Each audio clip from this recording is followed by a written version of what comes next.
my colleague Zane probably will answer them in a written form, and I will answer some questions at the end of the presentation. So I will be very happy if you will ask anything that is not clear or you want to know more about.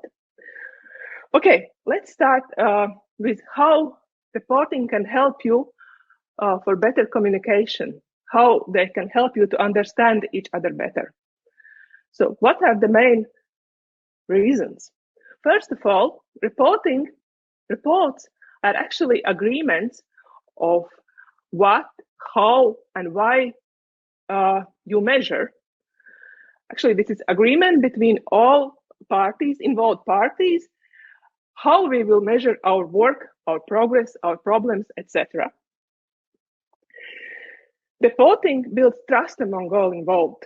Reports show commitment and progress of each involved party. And in that way, we, all team members and all managers and all other involved parties, can understand that everyone is doing their best amongst that toward goal. And when you share reports, you share understanding of what is important. It helps you to maintain the focus and allows you to improve based on that what you see in those reports. So actually, reports show the scope and the direction and commitments toward your goals, and in such a way is a very good starter for any conversation, and it's very rational starter for this conversation.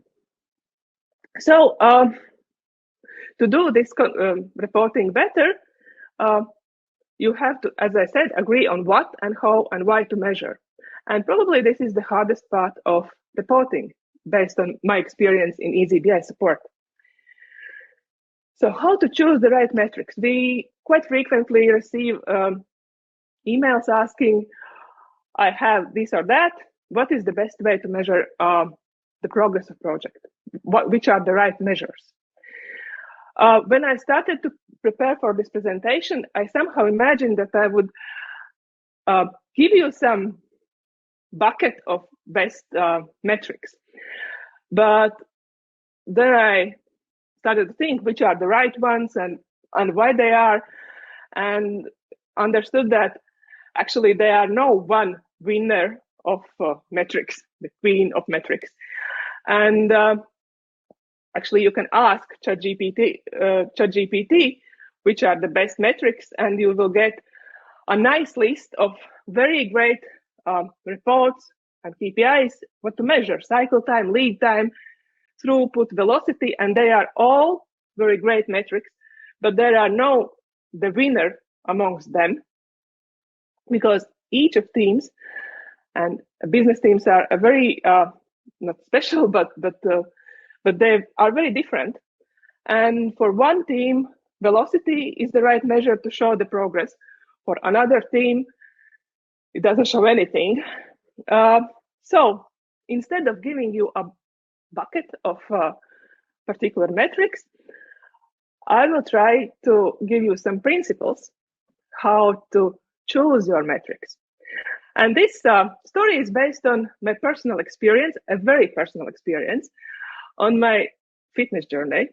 I believe that everyone who is listening to this presentation have gone through that, and have done his or her fitness journey and have their own experience. So I hope you will be able to relate to this story. So last year, after a pandemic and completing my master studies, I felt that I do not feel very well physically, and that I have to restart regular trainings, regular fitness activities, because my previous experience was about jogging and doing Pilates and yoga, but doing that like in a hectic way. And I decided to start working with my personal trainer. And as a report specialist, data analyst, I wanted to somehow measure my progress And yes, and I started to think what would be the right measures to show that I am doing great, that I am progressing, my health is getting better. So I had a question, how to measure happy and healthy? And I started with understanding and being very truthful and very sincere, saying that what are my goals doing that? First of all, I just wanted to do regular activities and have fun from that. I wanted to be healthy. I am over 40, and you are not getting much younger and healthier during getting older. And I wanted to be happy because I know that physical activities help my mental health. And those are my true goals. And at the same time, I understood what are not my goals. It wasn't about losing any weight. I didn't want to run faster or lift heavier weights. And I was pretty sure that I do not want to run a half marathon or participate in local fitness championships. Yeah, I just wanted to be happy, healthy, and have regular activities. And how to measure that? I asked my friends, what do you measure when you do such activities? And the first answer among women was, I am checking my weight. And if you have talked with personal trainers or fitness professionals, they say that physical activities are not about losing weight. It's about fun, health, being active. So weight was not my measurement. Other ladies said that they would check their running pace. And I said, okay, I sometimes do jogging and Nordic walking, and I can measure that, but my regular trainings are happening in the gym. I do functional training, I do core, mobility trainings, and every day I learn something new, how to measure that. And when I run, actually, I run when I have emotional situations and I just want to be like free and not to think about anything. So no, I do not want to measure my pace or some other results. And as I said, some of my friends are running their yearly marathons or half marathons or participating in local competitions, but I understood that no, I have other challenges in my life. I just want to feel the process. So it also wasn't my way how to measure things. And then I understood that first thing that I measured was how frequently I visited the gym. I just counted that I have to be in the gym twice in a week, regardless of how I feel, and I just wanted to show up. And right now, it's happening. It's in my schedule, and I'm just checking time to time that I'm still keeping my activities live. And then the next thing we decided together with my personal trainer was measuring my heart rate. And regardless of the activity I do, whether it's cardio, jogging, or interval training in the gym, I just have to check my heart rate, either it's in a slow pace when I do cardio or more active. So it's regardless how fast I run, what is my pace, or how much weight I lift, I just check in what cardio zone I am. So of course, during time to time, I start to, we together with my trainer, we start to digging how it happens, and therefore probably we will start measuring something soon, but I do not know yet. Yeah. So what are the main principles? To summarize my story, First of all, know your goals. Know what your team needs. If you need to win a competition, you will have another metrics. If you want to keep your quality, you have different metrics. So be honest. Know your goals. And pick your battles. Of course, we all want to be to work very efficiency, save money and more money to have a good quality. But you have to focus on few things you work on, and because remember, you improve those areas what you measure. So if the problem with delivery is right now your team's problem, focus on that. When you will solve that, focus on another one. You can't focus on several things at the same time. Compare with your own progress. You should know standards in your area, but compare your own results. If I compared myself with regular gym goers who live in gym, I would be a loser until now, because they visit gym 7 times per week, and I barely 3, probably 4, but I am improving from 0 to 4. Your measures must be clear and understandable, and you have to know what those numbers mean in real life. If you see a number, you have to understand, is it good or bad? Is it as expected or not? You saw in those calendars I had dots in green and yellow and red colors. I still do not understand what they actually mean. They are not relevant to my understanding of those measurements. And the last thing, explore and adjust. Goals change. Your focus change. Some things are becoming a routine, and you do not need to focus on them so much. And new questions arise. When you start analyzing existing data, you will see some patterns, you want to dig deeper, and you will find new things to measure. So those were my takeaways from my a little fitness journey I wanted to share with you. I discussed that with my colleagues, and we agreed that you can expand those personal experiences to teams. Of course, it's more complex, but still those principles remain. Now, let's move to the second part of the presentation to see some examples in eazyBI, how to look on project progress.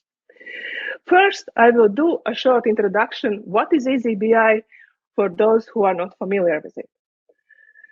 First of all, eazyBI is a business intelligence app for reports and charts, and it has standard integration with Jira and Confluence. Business intelligence app means that you get more than numbers. You have exploration tool to analyze your data, to slice and dice, and to ask different questions and get answers on them.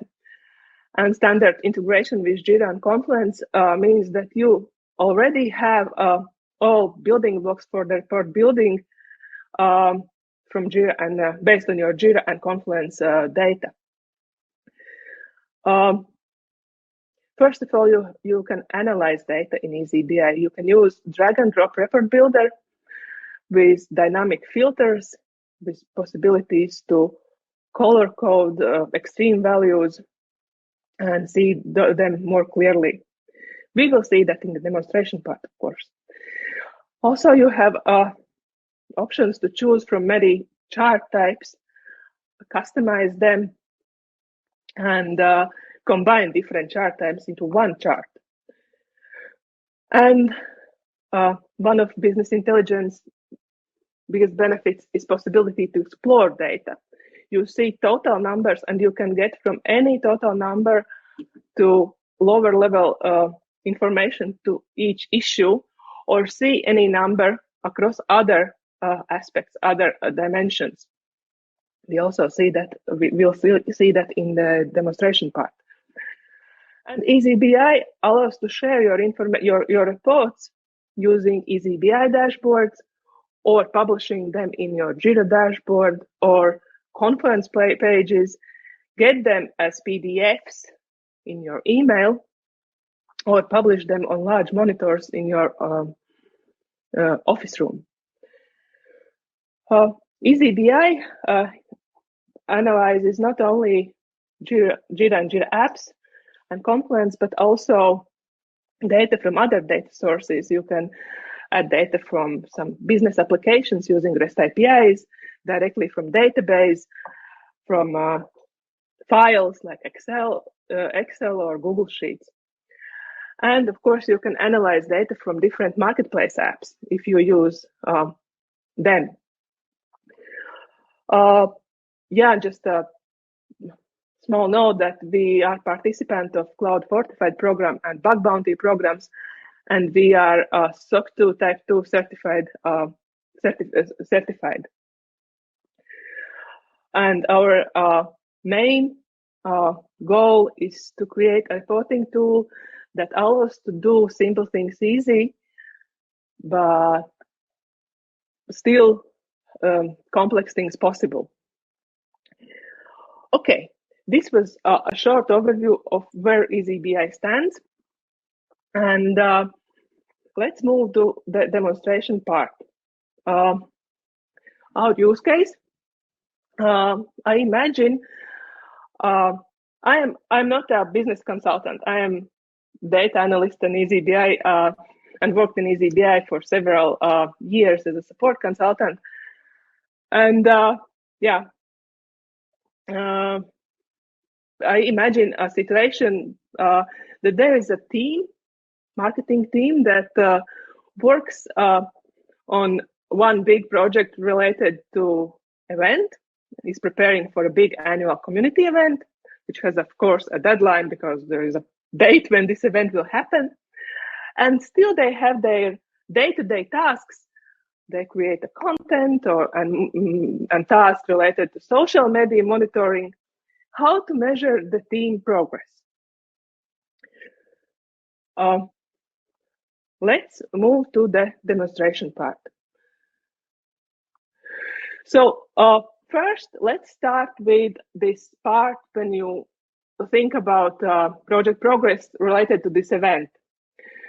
We have a particular amount of work, tasks for this event, and we have some deadline. We want to know where we are and how far we are from, and if we are ready to meet the deadline. To create where we are, we can create a report that shows how many issues are in to-do, in progress, and done categories.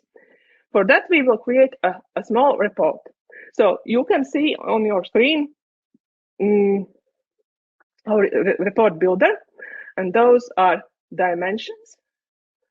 And we have also a bunch of measures, and combining them, we will get information. Let's create this report. First of all, we need issues, number of issues or tasks we had. And we have in this particular project, so we will select project dimension here. And this time we are talking only about Alpha project because we want this big event. In Alpha project, we record all events.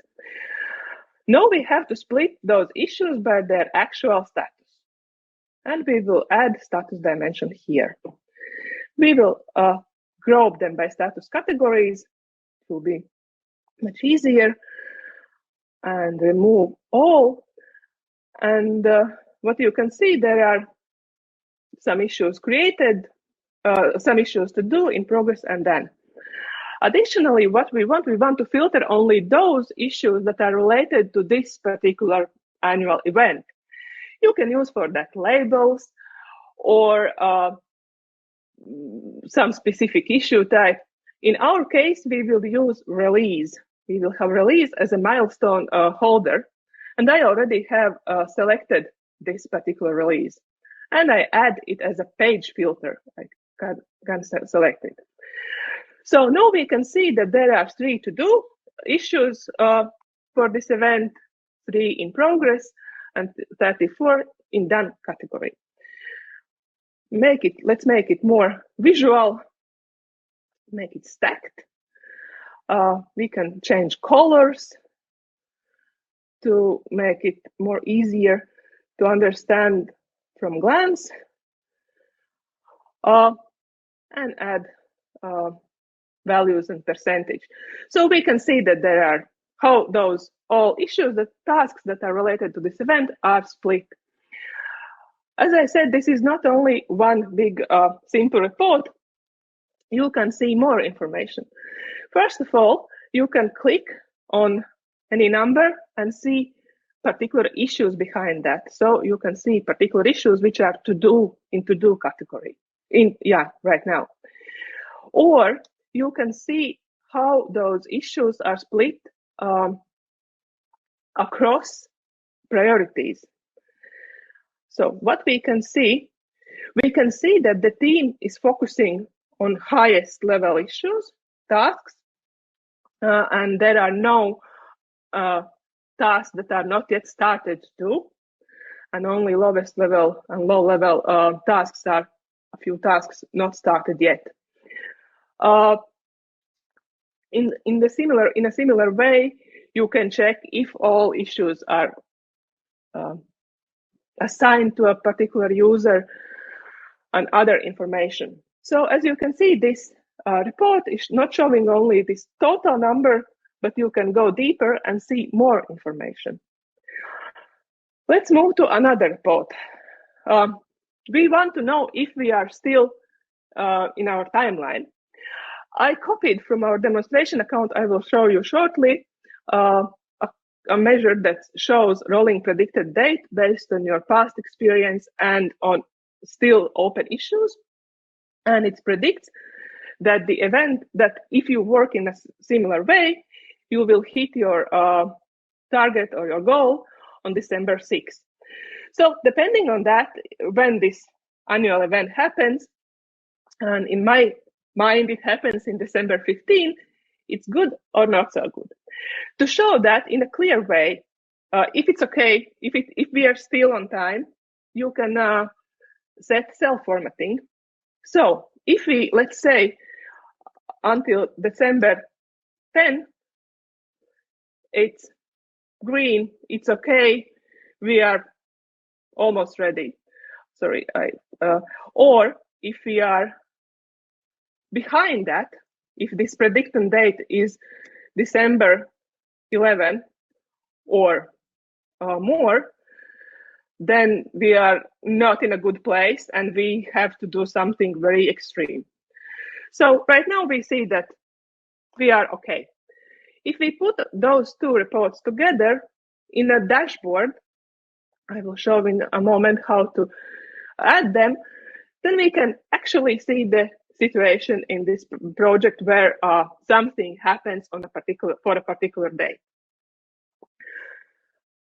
If you want to see more project progress reports, you can go to our demonstration account.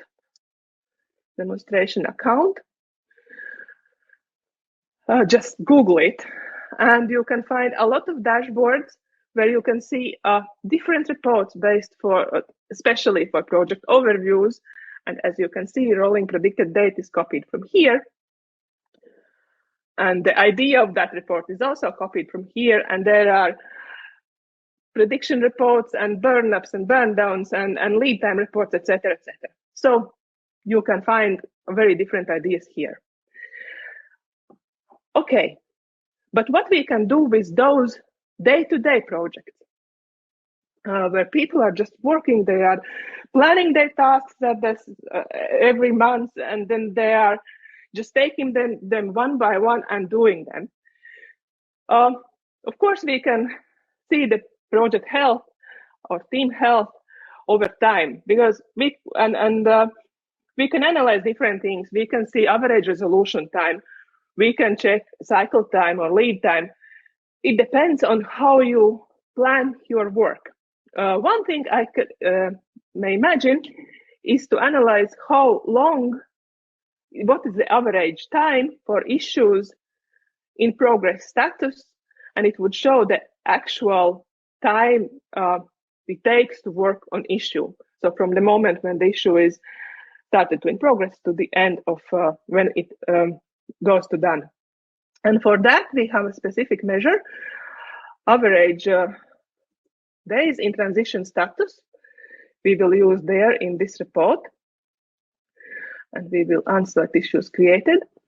And in such cases, it's better to work to look in time how those numbers either increase or decrease. So we add time dimension in rows, add months in rows. So we look on months, and we add in pages as well. And we will check, let's say, last 2 years, and then we will see this overall tendency in our team. You can, of course, select different time periods. And we need to check only time in status in progress. We will select transition status in progress. Again, we will look in category in progress. And one more thing, we will check only issues or tasks from projects beta and gamma, because this alpha project is like for specific events. Okay, we can switch to bars, vertical, and see a situation here. What would be easier for us? Show full name, change color to match the other in progress information. We can see some statistic information about that. We can add, let's say, average, because a lot of in a lot of cases people look for averages. So average or time. So yeah, we can see that in last year probably it's less than average, but this average has never been hit in 1 year. So probably average won't be the best. In this case, we can add a trend line. It will show probably better this information. So what we can see that the average time what takes to resolve issue, work a real time to work for this issue is getting shorter. It means that the team is working more focused, or more focused on their works, on their tasks. Okay, we can save this report as focus time, and using the same report but just changing one filter condition, we can see how long issues stayed or tasks stayed in the backlog. How long does it take from the task creation or when you plan task to the time when it's actually started to work on? So, and we can see now that this time is growing. So either there are too much work or people are solving issues slower. You have to dig deeper into that, but we can see that this time in backlog is rapidly growing. And we can save it as another report. Now, when we put this information together with the third report, which is created versus resolved issues over time, where we combine two metrics, number of issues created during each month, a number of issues resolved, the green one, during each month, and the red line, which is showing a number of open issues at the end of each month, we can see that this number of unresolved issues is getting bigger and bigger. So it's definitely the situation when there are more tasks than people can solve in time. Okay, let's put this information together with our two previous reports. So we just in the dashboards, we just add reports for created. I had this backlog health, and we had this effective work on tasks. So we can set them side by side and see them here. That, yeah, effective work time is decreasing. That's great, but people still can't solve all the problems or all the tasks the team has planned. And we can combine first report and the last one, this resolve issues together with effective work time in one correlation report, and I will add that right away as a chart with bubbles that shows on the y-axis, this is number of resolved issues over time, and the size of the bubble shows how long the issue was in progress status. So as we can see, the number of issues, the number of resolved issues is increasing. The time that people spend on solving those problems is smaller, but they are still can't solve all the problems. It's probably there are situations that this annual event or is taking too much time, or you need new team members in your team. Okay, save changes. So to finalize the demonstration, I just want to show how to share this information. One way how to share dashboards is directly to email. You can subscribe to get this information in your email. Probably for such day-to-day task progress reports, you need to look at them once in a month because they won't change anything much over time. So you can subscribe and get at the first day of any month in your email. Sorry, not this one, the second one, and get this report at 8 o'clock. Okay, let's start. 8 o'clock.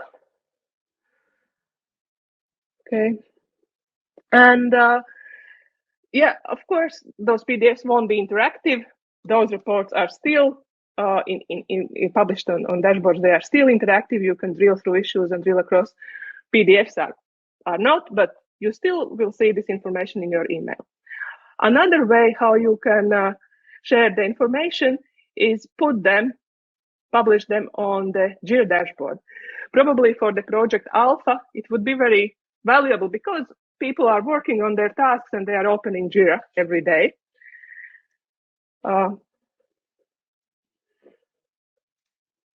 So we will add this dashboard gadget.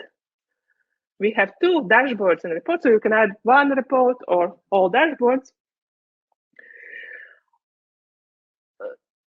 Jira Work Management, our annual community event progress dashboard. So you can every day see how much issues for this event is still open, and if we are still hitting the timeline. And then probably the team efforts and commitment would be better for this event, for this project. And there are the third way. You can get alerts in your email when crucial numbers are hit. In this case, we can get in our email, in our mailbox, an email when this number turns to red. How to do that? We can go to this particular project prediction date report. Click on here and set in the same cell formatting where we set information about when the numbers should turn red, yellow, or green. We can set alert here. When it hits red, we will get alert. save the report. You can see there is a small bell, and you can subscribe to this alert. Just click on it, and you will see that there is a dark bell that you have subscribed to this report. So in the Analyze tab, where you can see all the information, all the reports, you will see for this report alarm. So in such a way, you can share your report, share the information, either in email on regular basis for routine works, or publish them on Jira dashboard for active works, or get an alert if some very specific crucial number is dropping or growing, or the date is changing. Let's get back to our presentation. To summarize, what I wanted to give you the idea that there are no good or bad measures to measure your progress, or project progress or health. They are either serve your actual current goals or not. And do not be afraid that your goals are changing, your focus, your daily focus is changing. Be brave and adjust your measures and hit your goals. Thank you very much for being here. And I'm ready to answer questions if we have. Yeah, we have one question. My moderator says that we have one question. Probably you can either read or give me your laptop. We have very strange structure here. So, which one? The first one. What device did you use to track those metrics, and how did you analyze them in eazyBI? Right now, I do not analyze them in eazyBI because I am alone and I can keep that in my mind. But actually, I am using my fitness zone, I would say. Yes, I can find it in my phone. Just a sec. My zone. It calls my zone. Yeah, but I do not analyze it in eazyBI. I just check it on my training process.